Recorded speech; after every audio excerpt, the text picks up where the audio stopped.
Welcome back to the Road to City Hall. As we have been reporting, this morning the FBI arrested State Senator John Sampson for allegedly embezzling hundreds of thousands of dollars in funds from the sale of foreclosed properties. Sampson is just the latest in what seems to be a never-ending list of state lawmakers arrested for corruption. And then this afternoon, Governor Cuomo unveiled his latest push to clean up the state legislature. But will it work? Let's ask four top consultants. Tonight we've got Republicans Jake Menges and Richard St. Paul, and Democrats Risa Heller and George Arzt. Thank you for being here. Welcome to all of you.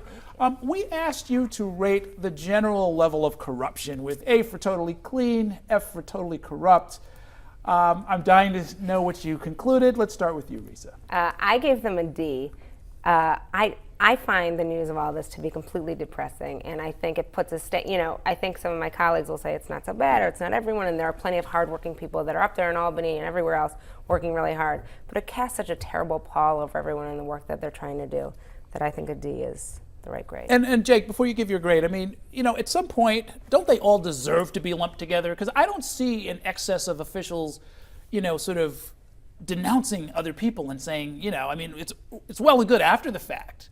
But they know what's going on up there. They see people driving up there with fancy watches and fancy cars on a $79,000 salary. There's no question there's some Colonel Clink going on. I see nothing. I hear nothing. But Risa's right. The vast majority of them are honest, hardworking citizen legislators. I think the thing that really upsets me is that the majority of those that are getting in trouble happen to be our representatives from the 5 boroughs. So that's what really hits home with me. Where do you rank all of this? I give him a C. I think it's not completely widespread. I think there are some things that need to be done. I think there's some things the governor should do. I think we need to have term limits for leadership positions. I don't think the speaker and the majority leader should have that job. They should have a one term on there. And more importantly, I think we need to send a message to these elected officials that if they are convicted of a violation of the public trust, they lose their pension. They might think twice about taking $1,000 if they think they're going to lose their pension. I tend to doubt that, but I mean, because you lose everything. $1,000. You lose everything. You've got your pension, but you've lost, your name, your livelihood. You can't get your reputation back. You got to pay back whatever you stole. I mean, but these people that go and serve 2 years and they pay their fine and they come out and they have $130,000 a year in perpetuity, that really angers people. Well, that's true. George Arzt has seen a scandal or two in his time. A few. I give them B because I think that most people are honest. It's unfortunate that public trust has been totally eroded by what's going on here. And there have been so many people involved here. I think that you would have to say that there's room for a really comprehensive package to restore public trust. I don't know if the governor's package will get there. But I think the legislators themselves have to look into real reforms here. And Richard St. Paul, Zach Carter, the attorney for John Sampson, the former U.S. attorney, as a matter of fact, he drew at an afternoon press conference a really interesting distinction, saying, look, this is really bad stuff, but this happens all the time, right? Lawyers get accused of and convicted of and disbarred for screwing around with their client's money. And on one level, I guess he's starting his defense of John Sampson, saying, this is routine. It's ugly, but it's routine and not particularly political. Are you buying that? Well, certainly. I think it's certainly a defense. I mean, as a lawyer, I hate being put out there as a lawyer. We're all good. We're good people. We're not corrupt like politicians. No, joking. But what's important to note is, yes, I mean, there's a separation. It didn't have anything to do with his public office. It had more to do with him embezzling money from his client, which is a violation of to run for public office. To run for public office, but it still is, as he never made that public office, so it was really his client, an attorney-client issue, and the involvement should be dealt with the Committee on Ethics for the lawyers. Let's get your overall grade. You put that in a 30 seconds. Imagine if any voter will understand that. Give me your overall grade. Well, overall grade was a C-. As I said before, not everybody in Albany is corrupt. There's a lot of hardworking citizen legislators out there. But can I just say that the point about corruption, like what qualifies as corruption versus just breaking the law, is completely ridiculous? Well, as Zach Carter said, I thought this was good. I mean, it was good lawyering anyway. Is this he said if the president of the United States shoplifts, he's a shoplifter. It's not a political crime.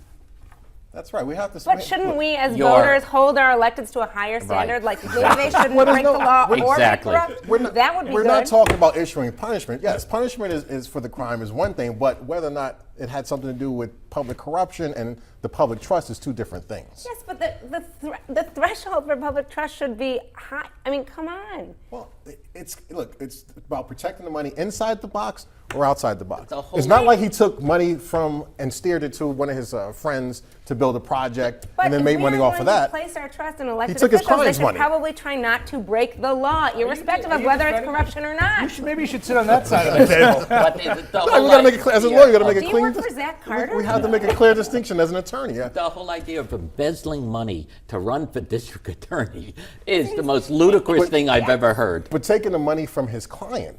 I mean, we're talking about a defense that he possibly Dude, you're could going have. down a bad That's all. path That's here. all You know I'm what? saying. Let's I'm not saying it's let's right. let Richard out of this and talk a little bit about John Liu. I mean, he is, as we heard from him earlier tonight, he's going forward. He says that the crimes were not anything any campaign could defend against. That if an undercover FBI agent comes and keeps trying to initiate a straw donor scheme, and they find somebody who, in his case, was like Oliver Pan, or somebody who makes a mistake like a Jenny Ho, there's nothing that he as the candidate or the campaign as a whole can do to defend against that. Do you think the voters will buy that? Everybody's got a view about whether they think what he's saying is plausible, but do you think that's something he can say to the public? No. Absolutely. I don't think it is, and I think especially given the media landscape, media and news landscape that we're in now, like the idea that that corruption is or is not pervasive and it's a problem. I think the idea of just an idea of people electing someone for mayor that is facing these problems already is going to be tough for people to swallow. It's a tough sell. I mean, Yeah. he's shown no sort of understanding or empathy towards what the voters are feeling. He stands there and he says, well, my staff has handled this with grace and dignity. That's equivalent of like Bernie Madoff's attorney standing on the steps of the federal courthouse saying, it's been a tough day for Bernie, but he handled it with grace and dignity. I mean, this is crazy. This is absolute lunacy. I think it's a tough sell. Well, here again, not to defend the man, but it so happens that he didn't get any of the matching funds that the straw donor scheme was supposed to generate, that the campaign never really financially benefited from it. I mean, that doesn't mean it's not a crime. It doesn't mean that they shouldn't have stopped it before it went anywhere. But in trying to find who the victim is here, we nearly had a victim. The taxpayers were nearly fleeced out of a bunch of matching funds, but thank goodness it didn't happen. He's running for mayor. He needs to take a little more responsibility for what went on in his campaign. You're all looking at this differently, I think, than John does. John doesn't need a victory for vindication. John needs to do well here. John needs 10 to 15%, and I think he can call it a victory. And then he saves his career for a future time where he can run. I think at the end of the day, you let the people decide. He's not under indictment. The worst that has happened is that, which I think is wrong and improper, the U.S. attorney in his closing statement said that John Liu knew about this. You can't say that unless you have evidence of saying that. So I think that was wrong. But let the people decide whether or not they want. Well, him to be mayor. I said it before, I'll say it again. Yeah, he went up in the polls while the trial was going on. So some version of the Democratic people. Just spell my name right. Yeah, just spell the man's name right. Thank you so much for your insights. We'll see you again real soon. Right now, we're going to take a break. I'll be back in a minute with the results of tonight's snap poll and a preview of tomorrow night's program. Stay with us.